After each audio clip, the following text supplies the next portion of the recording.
मित्रों, मासिक धर्म प्रत्येक स्त्री को हर महीने आता है।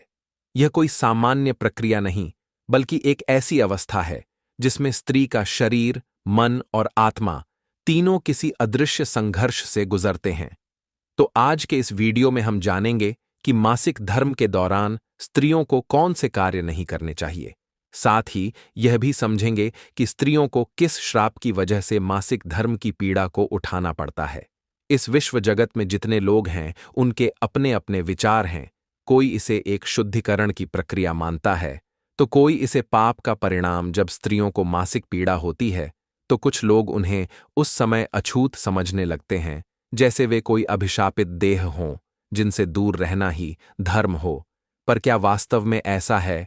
क्या वह पीड़ा अपवित्र है या हमारी सोच? मित्रों, मैं आपको एक कथा के माध्यम से बताता हूं कि स्त्री को मासिक पीड़ा क्यों होती है। ये कोई साधारण पीड़ा नहीं है, बल्कि एक ऐसा रहस्य है जो युगों से छिपा हुआ है, और आज हम उसे उजागर करेंगे। और ये पीड़ा केवल स्त्रियों को ही क्यों दिया गया, यह सवाल हर किसी के मन में कभी न कभी जरूर आता है, क्योंकि यह पीड़ा तो पुरुष भी उठा सकते थे।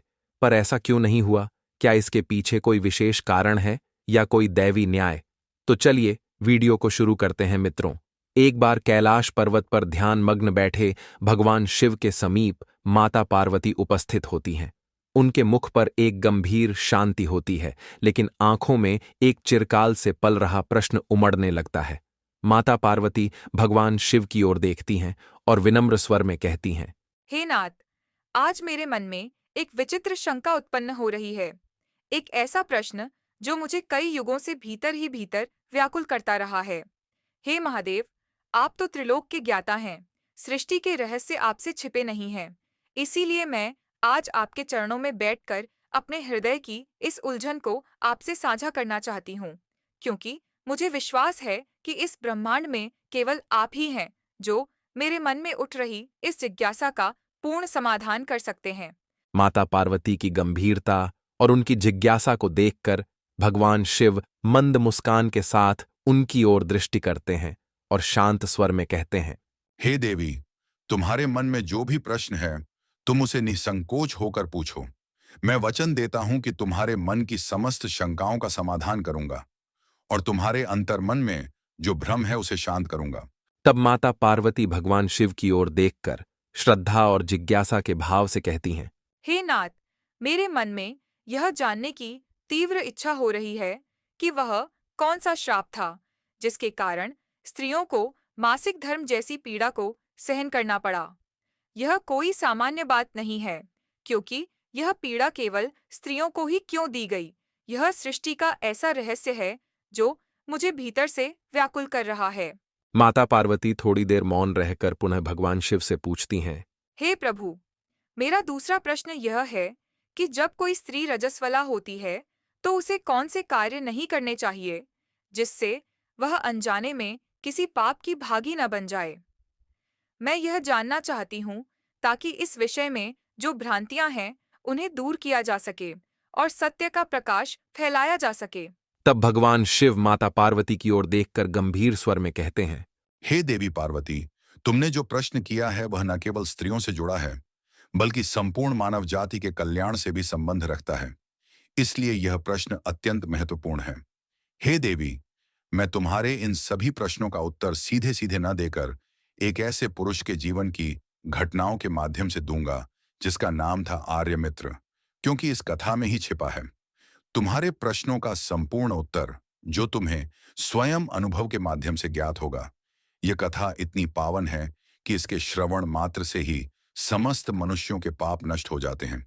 जो भी गृहस्थ जीवन में हैं, यदि पति पत्नी मिलकर इस कथा को श्रद्धा और ध्यानपूर्वक सुनते हैं, तो उन्हें जीवन में सुख और सौभाग्य की प्राप्ति होती है। इसलिए हे देवी पार्वती, मैं जो कथा आपको सुनाने जा रहा हूं, उसे आप भी पूर्ण श्रद्धा के साथ सुनिए, क्योंकि यह केवल कथा नहीं, बल्कि एक गूढ़ सत्य है जो हर स्त्री और पुरुष के जीवन से जुड़ा हुआ है। यह सुनकर माता पार्वती कहती हैं, हे नाथ, यह आर्यमित्र कौन थे और उनके जीवन में ऐसी कौन सी घटनाएं घटित हुई थीं जिनसे यह रहस्य प्रकट हुआ। हे प्रभु, मैं इस कथा को सुनने के लिए अत्यंत उतावली हो रही हूँ। कृपया आप इस कथा को मुझे सुनाइए। मैं इसे ध्यानपूर्वक पूरा सुनूंगी और इसे संपूर्ण विश्व में विख्यात भी करूंगी। तब भगवान शिव माता पार्वती को शांत और गंभीर स्वर में कथा सुनाना आरंभ करते हैं और कहते हैं, हे देवी पार्वती, यह जो कथा मैं तुम्हें सुनाने जा रहा हूं वह प्राचीन काल की है। जब सत्यलोक नामक एक अत्यंत पवित्र और शोभायमान नगरी थी। यह नगरी न केवल अपने वैभव के लिए प्रसिद्ध थी, बल्कि वहां के लोगों के सद्गुण और धार्मिक आचरण के कारण भी वह भूमि पुण्य भूमि कहलाती थी। उसी नगरी में आर्यमित्र नामक एक विद्वान ब्राह्मण निवास करते थे। आर्यमित्र वेदों और शास्त्रों में पारंगत थे। उनका ज्ञान केवल पुस्तकीय नहीं था, बल्कि उन्होंने अपने जीवन में धर्म के मार्ग को आत्मसात कर रखा था। उनकी तेजस्विता और संयम उनके मुखमंडल पर स्पष्ट झलकता था। नगर के सभी लोग, चाहे वह किसी भी वर्ण या वर्ग के हों, आर्यमित्र को अत्यंत श्रद्धा और सम्मान की दृष्टि से देखते थे। वह प्रतिदिन नियम पूर्वक यज्ञ करते थे, ब्राह्मणों और निर्धनों को दान देते थे तथा संध्या उपासना और जप में लीन रहते थे। आर्यमित्र का परिवार भी सुख संपन्न था। पशुधन से लेकर पुत्र मित्र और सेवक सभी प्रकार की संपत्ति उनके पास थी। लेकिन फिर भी उनमें कभी भी अहंकार का लेश मात्र नहीं था। उनकी पत्नी तपस्या भी उनके समान ही धार्मिक और गुणवान थी। वह पतिव्रता धर्म का पूर्ण पालन करती थी और अपने आचरण से पूरे नगर में आदर्श स्त्री मानी जाती थी। एक दिन आर्यमित्र और उनकी पत्नी तपस्या ने विचार किया कि उन्हें अपने गृह में एक विशेष पूजन का आयोजन करना चाहिए, जिससे समस्त कुल का कल्याण हो। और इसी भावना से उन्होंने भगवान सत्यनारायण की पूजा रखने का संकल्प लिया। उन्होंने न केवल नगर के सभी ब्राह्मणों को जाकर ससम्मान निमंत्रण दिया, बल्कि नगर में रहने वाले प्रत्येक व्यक्ति को भी अपने घर आमंत्रित किया, ताकि सभी मिलकर इस पुण्य अवसर में सम्मिलित हो सकें और भगवान की कृपा प्राप्त कर सकें। आर्यमित्र की पत्नी तपस्या ने अपने घर पर विविध प्रकार के स्वादिष्ट और विशेष भोजन तैयार किया था। उसने सभी को प्रेम पूर्वक भोजन के लिए बुलाया, ताकि हर कोई इन स्वादों का आनंद ले सके। पूजा के दिन समस्त ब्राह्मण आर्यमित्र के घर पधारे। आर्यमित्र ने बड़ी श्रद्धा और विधिपूर्वक सभी ब्राह्मणों का पूजन किया। उन सभी का बड़े ही प्रेम और आदर के साथ सत्कार किया गया।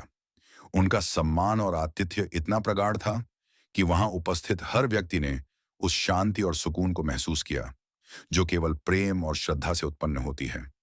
पूजा का माहौल पूरी तरह से भक्तिमय था और प्रत्येक व्यक्ति को यह अनुभव हुआ कि यह न केवल एक धार्मिक अनुष्ठान था, बल्कि एक दिव्य मिलन था। आर्यमित्र ने सभी ब्राह्मणों को घर के अंदर बुलाया और उन्हें बड़े आदर और प्रेम के साथ आसन दिया। फिर उन्हें स्वादिष्ट भोजन परोसा और ससम्मान उनका सत्कार किया। ब्राह्मणों ने भोजन किया और उनकी भूख शांत हो गई। भोजन के बाद आर्यमित्र ने भगवान का ध्यान करते हुए उन सभी को वस्त्र और अन्य दान दिए। उन ब्राह्मणों ने आर्यमित्र को आशीर्वाद देते हुए धन्यवाद कहा और अपने घरों को लौट गए। इसके बाद आर्यमित्र ने अपने परिवार के सभी मित्रों, बंधु बांधवों और आसपास के दीनहीन भूखे लोगों को भी भोजन कराया। इस प्रकार से आर्यमित्र ने न केवल ब्राह्मणों का सम्मान किया, बल्कि उन सभी का भी भरण पोषण किया जिन्हें सहायता की आवश्यकता थी। पूजा की प्रक्रिया को संपन्न करने के बाद, सभी को विदा करने के बाद, जब आर्यमित्र अपने घर के द्वार के पास पहुंचे, तो उन्होंने देखा कि वहां एक कुत्ता और एक स्वर्णी आपस में कुछ बातें कर रहे थे। आर्यमित्र ने ध्यान से उनकी बातचीत सुनी और जैसे ही उसने पूरी बात सुनी, वह आश्चर्यचकित रह गए। वह कुत्ता और स्वर्णी कोई साधारण जीव नहीं थे। वे उसके वही माता पिता थे जिन्होंने उसे जन्म दिया था और जिन्होंने अपने संतान के लिए अनगिनत कष्ट सहे थे।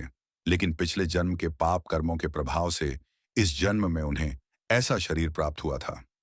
आर्यमित्र की आंखें उस क्षण फटी की फटी रह गईं, जब उसने उनके मुख से यह स्वीकारोक्ति सुनी कि वे ही उसके माता और पिता हैं, जो अब पशु योनि में आ चुके हैं। आर्यमित्र का मन विचलित हो उठा। वह भीतर तक टूट गया। उसका हृदय दर्द से भर गया और वह उसी क्षण सोचने लगा कि आखिर ऐसा कौन सा पाप रहा होगा जिसके कारण मेरे माता पिता को इस प्रकार की दुर्दशा भोगनी पड़ी है। कौन सा ऐसा कर्म था जिसने उन्हें पशु बना दिया। वह मन ही मन रोने लगा और सोचने लगा कि अब मैं इनके उद्धार के लिए क्या करूं। मैं कैसे अपने माता पिता को इस दुख और बंधन से मुक्त करूं। उस रात आर्यमित्र को नींद नहीं आई। वह व्याकुल होकर अपने कक्ष में बैठा रहा और बार बार भगवान शिव का स्मरण करता रहा। उसके मन में केवल यही विचार उठ रहे थे कि क्या करूं, जिससे इनकी आत्मा को शांति मिले। वह पूरी रात करवटें बदलता रहा और अंततः उसे याद आया कि इस संसार में केवल महर्षि अग्निवर्य ही ऐसे हैं जो उसके इस जटिल प्रश्न का समाधान दे सकते हैं, जिन्होंने जीवन और मृत्यु के रहस्यों को जाना है और जो आत्मा के बंधन और मुक्ति का गूढ़ मार्ग बता सकते हैं।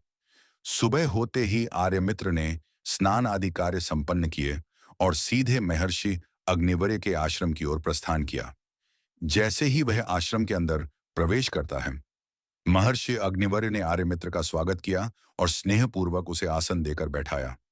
महर्षि अग्निवर्य ने उसके चेहरे की व्याकुलता देखकर कहा, हे ब्राह्मण श्रेष्ठ, आप आज किस कारण हमारे आश्रम में पधारे हैं? आप अत्यंत चिंतित और दुखी प्रतीत हो रहे हैं। कृपया बताएं कि आपके दुख का कारण क्या है। आर्यमित्र विनम्रता से हाथ जोड़कर कहता है, हे मुनिवर, आपको मेरा प्रेम भरा प्रणाम। आज आपके दर्शन मात्र से मुझे ऐसा अनुभव हो रहा है मानो मेरा यह जीवन सार्थक हो गया हो। किंतु हे मुनीश्वर, आज मैं एक ऐसी शंका को लेकर आपके पास आया हूं जो मेरे मन को भीतर से झकझोर रही है। कृपया आप ही मुझे इस गहरे दुख से बाहर निकालें। हे भगवान, मुझे इस शंका से मुक्त करें। मैं अत्यंत व्यथित और दुर्बल हो गया हूं। महर्षि अग्निवर्य ने बड़ी ही करुणा और स्नेह से उसकी बात सुनी और फिर गंभीर स्वर में कहा, हे ब्राह्मण देव, आप तनिक भी चिंतित मत होइए। आप निसंकोच होकर अपनी शंका मुझसे कहें। मैं निश्चय ही आपकी शंका का समाधान करूंगा और आपको इस दुख से मुक्त करूंगा। फिर आर्यमित्र कहने लगा, हे मुनिवर, कल मैंने अपने घर पर भगवान सत्यनारायण का पूजन करवाया था और बड़ी श्रद्धा से अनेक ब्राह्मणों को आमंत्रित कर उन्हें प्रेम पूर्वक भोजन कराया। आसपास के भूखे प्यासे लोगों को भी बुलाकर उन्हें आदर सहित भोजन कराया। सब कुछ शुद्ध विधि विधान से संपन्न किया गया था, कोई भी कमी नहीं रखी गई थी। पूजा समाप्त होने के बाद जब मैं अपने घर के बाहर अपने अतिथियों को विदा करने के लिए द्वार पर आया तो मैंने देखा कि मेरे द्वार पर एक कुत्ता और एक सुअरनी खड़े होकर आपस में बात कर रहे थे। पहले तो मुझे यह एक सामान्य दृश्य लगा, लेकिन जब मैंने ध्यान से उनकी बातें सुनी तो मैं भीतर तक कांप गया।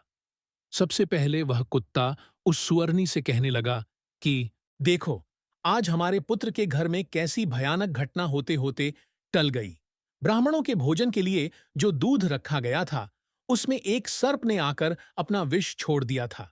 यह देखकर मैं बहुत चिंतित हो गया, क्योंकि यदि उसी दूध से भोजन बनता और वह सभी खा लेते तो उनकी मृत्यु निश्चित थी।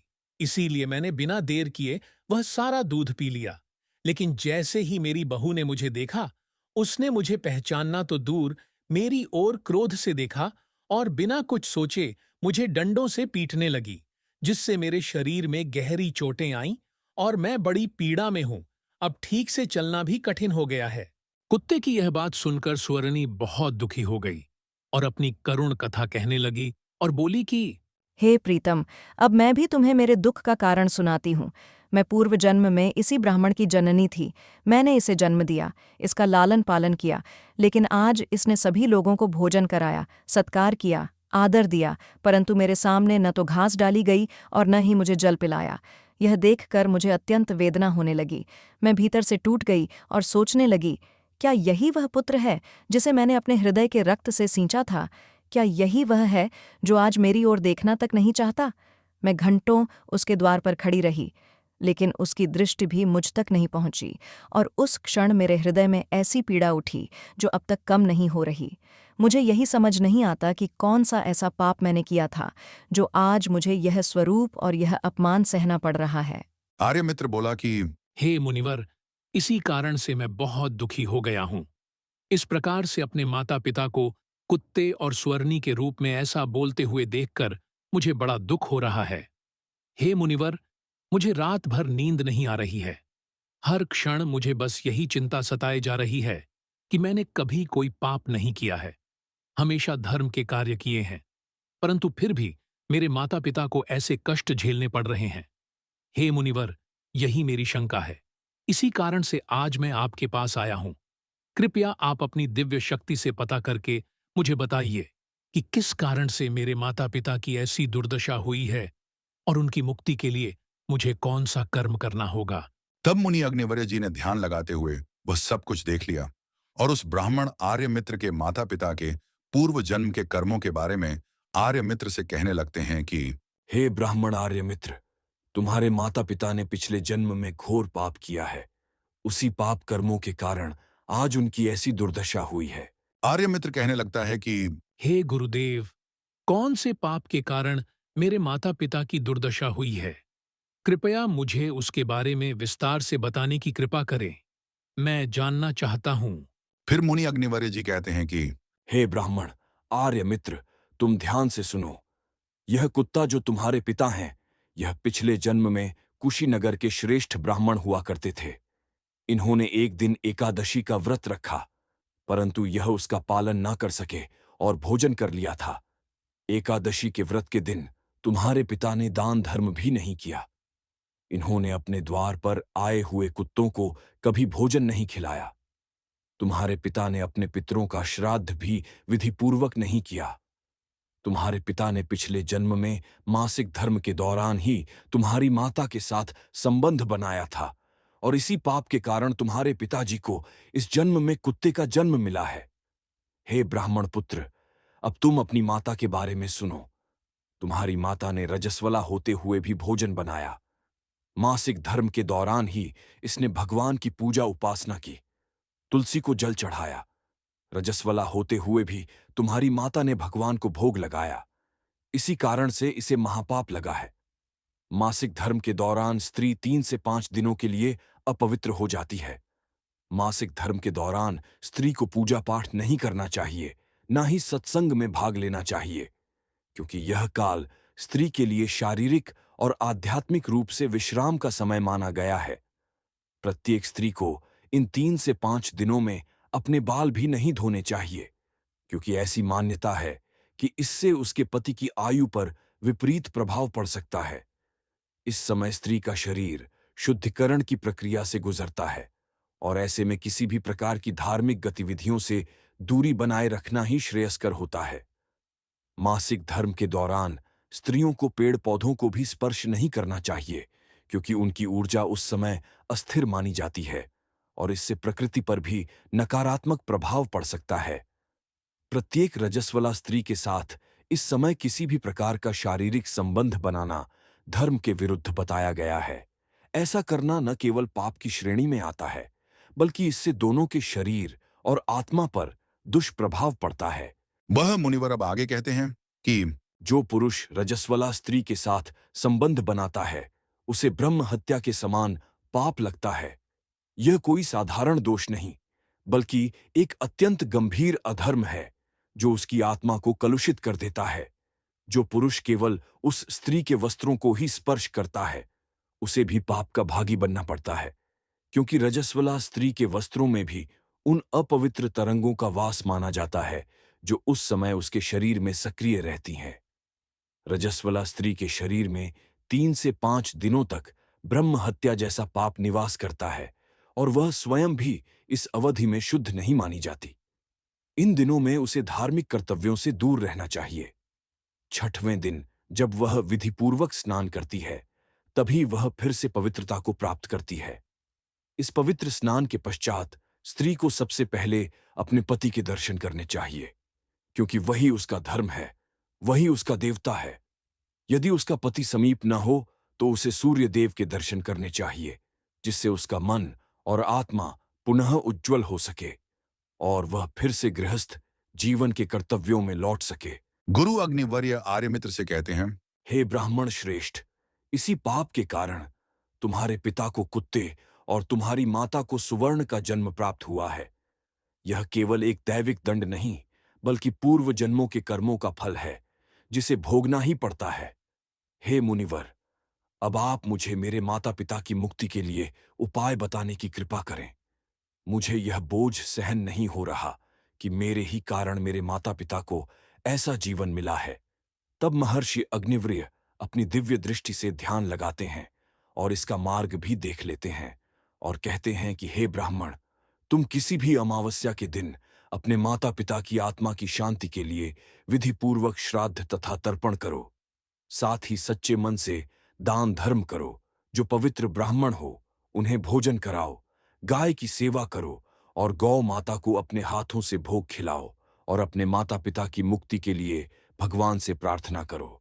गहन तप करो और यह सब करते समय तुम्हारा मन श्रद्धा और भक्ति से भरा होना चाहिए, तभी उसका फल मिलेगा। आर्यमित्र, अब जैसा गुरु अग्निवर्य कहते हैं वह वही करता है और पूरी श्रद्धा और निष्ठा से वह सभी कार्य करता है और फिर उसके माता पिता को उनके समस्त पापों से मुक्ति मिलती है और वे उच्च लोकों की प्राप्ति करते हैं।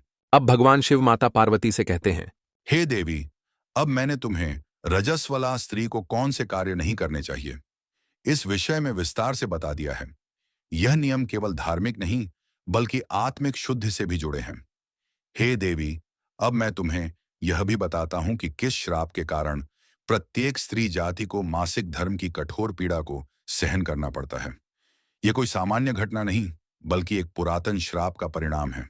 तब माता पार्वती अत्यंत गंभीरता से बोली, हे नाथ, आपके इस प्रश्न के उत्तर से निश्चित ही समस्त स्त्री जाति को मार्गदर्शन मिलेगा और उनके मन में उठ रहे संशयों का समाधान भी होगा। मैं स्वयं उनके साथ रहकर उन्हें इस विषय में जागरूक करूंगी और उन्हें यह ज्ञान प्रदान करूंगी कि यह पीड़ा केवल शारीरिक नहीं बल्कि एक दैविक चेतावनी है। तब भगवान शिव शांत स्वर में कहते हैं, हे देवी, ठीक है, ध्यानपूर्वक सुनो। अब मैं तुम्हें इस प्रश्न का उत्तर भी दे देता हूं। सतयुग के प्रारंभ में कालकेय नाम का एक प्रसिद्ध दानव हुआ करता था। वह अपने स्वभाव में अत्यंत क्रूर और दानवी प्रवृत्ति का था।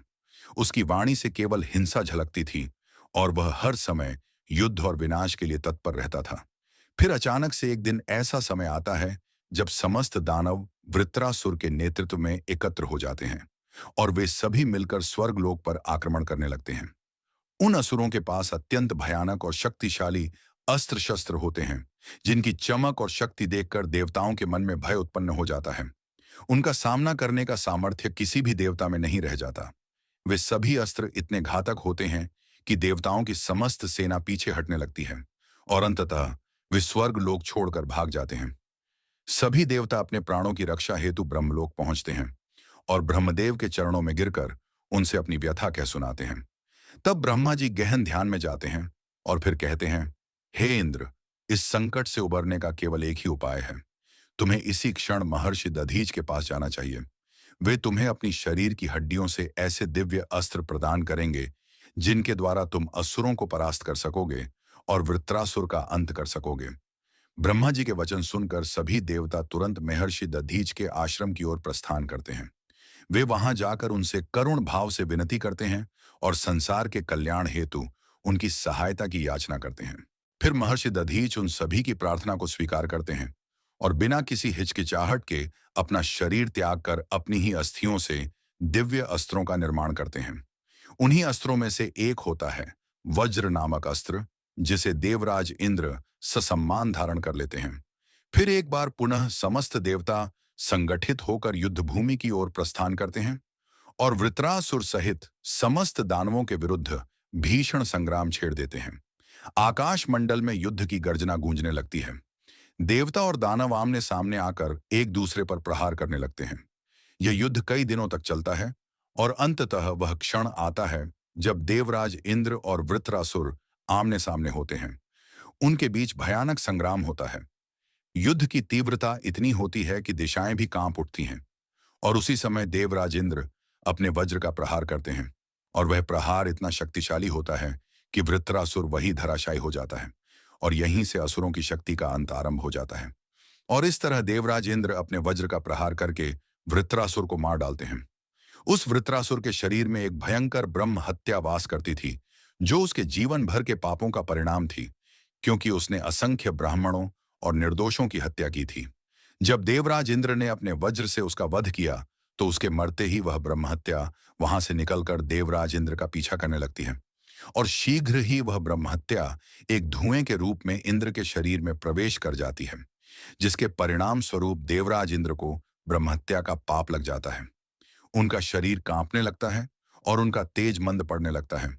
इस भय और ग्लानि से व्याकुल होकर देवराज इंद्र ब्रह्मलोक की ओर प्रस्थान करते हैं और ब्रह्मदेव के चरणों में गिरकर उनसे इस पाप से मुक्ति का उपाय पूछते हैं।